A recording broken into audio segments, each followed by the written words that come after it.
punya persiapan untuk hari kematian. Saya ulangi, al-khawfu minal jalil, takut kepada Allah subhanahu wa ta'ala. Yang kedua, al-amalu bit-tanzil, berbuat ibadah sesuai tanzil, wahyu. Yang ketiga, ar-ridha bil qalil, ridha terhadap apa yang Allah berikan walaupun sedikit di mata kita. Ini akan kita rincikan definisinya ya, satu persatu saya akan rincikan. Dan yang keempat, istidadul yaumir rahil, punya persiapan untuk hari pulang, hari kematian.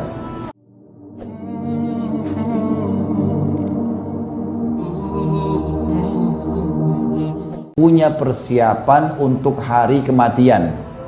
Saya ulangi, al-khawfu minal jalil, takut kepada Allah subhanahu wa ta'ala. Yang kedua, al-amalu bit-tanzil, berbuat ibadah sesuai tanzil, wahyu. Yang ketiga, ar-ridha bil qalil, ridha terhadap apa yang Allah berikan walaupun sedikit di mata kita. Ini akan kita rincikan definisinya ya, satu persatu saya akan rincikan. Dan yang keempat, istidadul yaumir rahil, punya persiapan untuk hari pulang, hari kematian. Kita mulai dengan potongan pertama dulu, al-khawfu minal jalil, takut kepada Allah. Bagaimana caranya kita takut kepada Allah sementara Allah itu tidak kelihatan? Maka ada dua pintu, ada dua kata rahasia di sini bagaimana caranya supaya kita takut kepada Allah. Kita masih masuk di potongan pertama, definisi pertama dari takwa ya.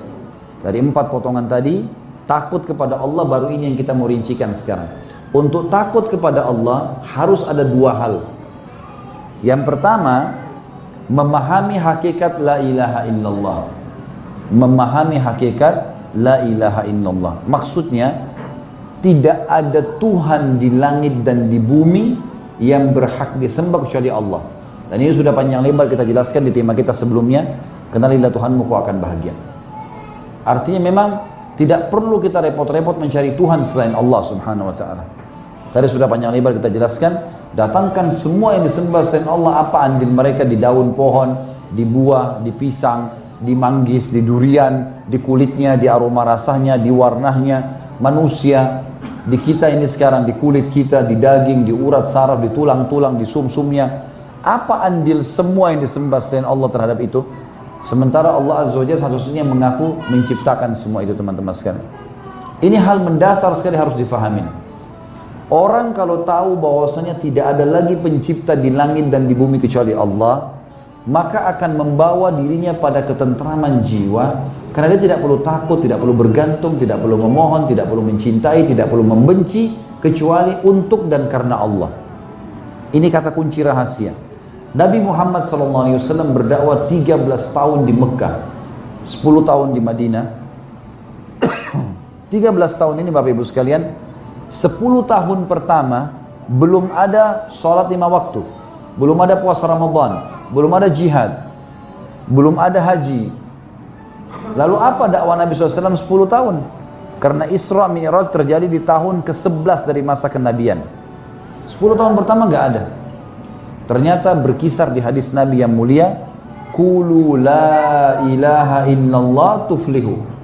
Ikrarkan dengan fikiran kalian, dengan lisan kalian, yakini dengan hati kalian, la ilaha illallah, la ma'buda bihaqqin illallah. Tidak ada Tuhan di langit dan di bumi, yang berarti tadi saya sudah jelaskan, pencipta ya, yang memfungsikan, pemungsi daripada penciptaan itu, menyiapkan semua kebutuhan, mengawasi dan memusnahkan di langit dan di bumi, tidak ada kecuali Allah. Ikrarkan itu dengan fikiran kalian, dengan lisan kalian, yakini dengan hati kalian, kalian akan beruntung, kata Nabi. Kalian akan beruntung. Kader-kader yang dicetak oleh Nabi SAW yang tertanam la ilaha illallah dalam hati mereka ini seperti Abu Bakar, Umar, Uthman, Ali, Talha, Zubair, sahabat-sahabat Nabi yang mulia, luar biasa ini, nggak main-main ini. Betul-betul tercetak menjadi kader-kader yang mengenal Tuhan. Bayangkan teman-teman kalau kita hidup di zaman dulu nih, ini nggak gampang jadi sahabat ya. Kalau kita hidup di zaman dulu fase Mekah, tidak ada lampu, nggak ada medsos kayak kita sekarang, media sosial tidak ada, belum ada HP, belum ada kamera, belum ada listrik, belum ada semua. Di Mekah bangunan masih dari tanah liat. Ada orang yang mengaku buta huruf, nggak bisa baca, nggak bisa nulis, ngaku nabi. Kira-kira anda ini menjadi Abu Jahal atau Abu Bakar? Hah? Kalau saya ragu, saya bisa jadi Abu Jahal. Alhamdulillah hidup sekarang gitu. Sekarang kita lahir dalam keadaan Islam, masjid sudah banyak, Quran sudah sempurna, banyak buku-buku agama, gampang sekarang masuk Islam. Zaman dulu orang buta huruf, saya nabi, kita mau bilang langsung nabi, nggak gampang, gitu kan? Tapi Nabi SAW berhasil dengan hikmah dari Allah karena penanaman akidah dulu. Harus yakin dulu. Tidak ada yang perlu kalian tunduki, takuti, hormati, cintai kecuali Allah. Itu kata kuncinya. Dan sudah kita jelaskan tadi, Allah dari mana, kenapa Allah tidak kelihatan, bagaimana berhubungan sama Allah, panjang lebar sudah kita jelaskan tadi. 2 jam atau 3 jam dari penjelasan masalah itu. Ini kata kunci rahasia. Kita tidak pernah takut kecuali kepada Allah. Nah, ada golongan dari jin namanya syaitan. Ingat tadi saya berikan gambaran kan? Jin ada 3 golongan, ada beriman, ada fasik, ada kafir. Jin yang beriman ini tidak akan mengganggu manusia, juga tidak akan interaksi sama manusia. Ini dijelaskan dalam surah Jin ayat 1 sampai ayat 17, ayat 18. Ada jin fasik, jin muslim tapi banyak dosanya, dan jin kafir. Jadi kalau ada orang bilang, saya pelihara jin tapi jin muslim kok. Betul, itu syaitan. Karena jin fasik sama jin kafir namanya syaitan. Ini menyesatkan manusia. Syaitan ini berusaha untuk menjauhkan manusia dari Allah. Dan syaitan masuk ke dalam manusia melalui banyak pintu. Tapi pintu utamanya, pintu gerbang utama 2, takut dan emosi. 2 pintu ini, takut dan emosi. Di dalam pintu-pintu ini ada pintu bodoh, kebodohan, fanatisme, egoisme, semua ada di dalamnya. Tetapi pintu utama gerbangnya takut dan emosi. Ini dulu. Kalau emosi, saya mulai dari emosi. Pernah ada sahabat Nabi lagi bertengkar 2 orang, berantem nih, sampai wajah mereka memerah. Maka kata Nabi SAW, saya tahu kalimat yang kalau salah satunya atau keduanya ucapkan, hilang marah mereka. Kata sahabat, kebetulan sahabat yang bertengkar agak jauh, mereka tidak dengar sabda Nabi ini. Ada rupanya sahabat Nabi disebut bertanya, ya Rasulullah, kalimat apa itu? Kata Nabi SAW, kalau mereka membaca A'udzu billahi samiil alimi minasyaitonir rajim, saya berlindung kepada Allah ya, yang maha mendengar, yang maha mengetahui dari syaitan ar-rajim.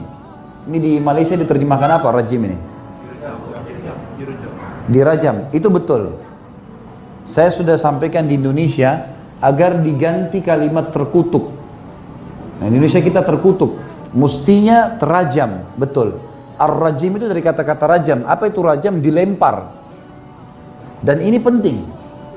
Makna ini penting. Kenapa? Karena memang kalau kita baca 1 kali isti'adzah, A'udzu billahi minasyaitonir rajim atau A'udzu billahi samil alim minasyaitonir rajim, Allah datangkan malaikat yang memanah syaitan yang sedang goda kita tuh dengan panah api. Itu yang terjadi, itu makna daripada rajim. Ini kan. Nah sekarang Bapak Ibu sekalian, kita renungi dulu ada hadis Nabi ya. Pernah di zaman Nabi Muhammad SAW ada meteor jatuh. Di sini bilang meteor juga ya. Mic-nya kayaknya baterainya ini. Ya, afwan. Ada meteor jatuh. Meteor jatuh ini kalau di Indonesia, saya nggak tahu di sini, mungkin sama kali. Biasanya orang punya keyakinan macam-macam. Katanya mungkin doanya mustajab. Suruh berdoa. Atau apalah keyakinan. Di Indonesia itu ada yang buka dompet, anggap rezekinya bisa datang. Nah, saya nggak tahu kalau di sini, tapi begitulah.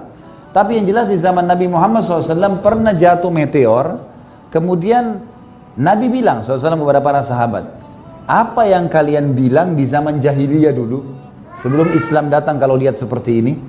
Kata para sahabat, ya Rasulullah, kami meyakini kalau itu terjadi, ada meteor jatuh, berarti ada orang yang terkenal lahir pada malam itu, saat itu, atau ada orang terkenal meninggal dunia. Kata Nabi SAW, ketahuilah, jatuhnya ini yang kalian lihat bukan karena apa yang kalian yakini. Tapi, kalau Tuhan kita Allah ingin menentukan sebuah keputusan. Misal gini Bapak Ibu sekalian, besok hari Ahad besok, kadar air, kadar udara, siapa yang lahir, siapa yang mati, apa yang rusak, apa yang baru dibuat, semua itu keputusan Allah untuk besok di bumi dan di alam semesta, baru Allah sampaikan malam harinya. Nanti malam Allah sampaikan kepada para malaikat pemikul singgasana 8. Lalu pemikul singgasana 8 ini bertasbih. Mereka bertasbih, subhanallah gitu. Maaf, mereka bertakbir, Allahu Akbar. Lalu malaikat di langit ke-7 mendengar, lalu mereka berkata, Allahu Akbar. Dalam riwayat dikatakan bertasbih, subhanallah. Lalu malaikat langit ke-5 mendengar, langit ke-6 mendengar, langit ke-7 mereka bertasbih. Langit ke-5 mendengar, langit ke-6 mereka bertasbih sampai ke langit pertama. Semuanya malaikat bertasbih. Kemudian mereka bertanya kepada malaikat pemikul singgasana, apa keputusan Tuhan kita untuk besok nih? Maka disampaikanlah oleh pemikul singgasana 8, di sini hujan, di sini mati, di sini lahir, di sini semua. Apa yang akan terjadi besok disampaikan pada saat itu. Jadi malaikat di langit pun tidak tahu besok terjadi apa kecuali nanti malam. Gak ada yang tahu gaib kecuali Allah nih.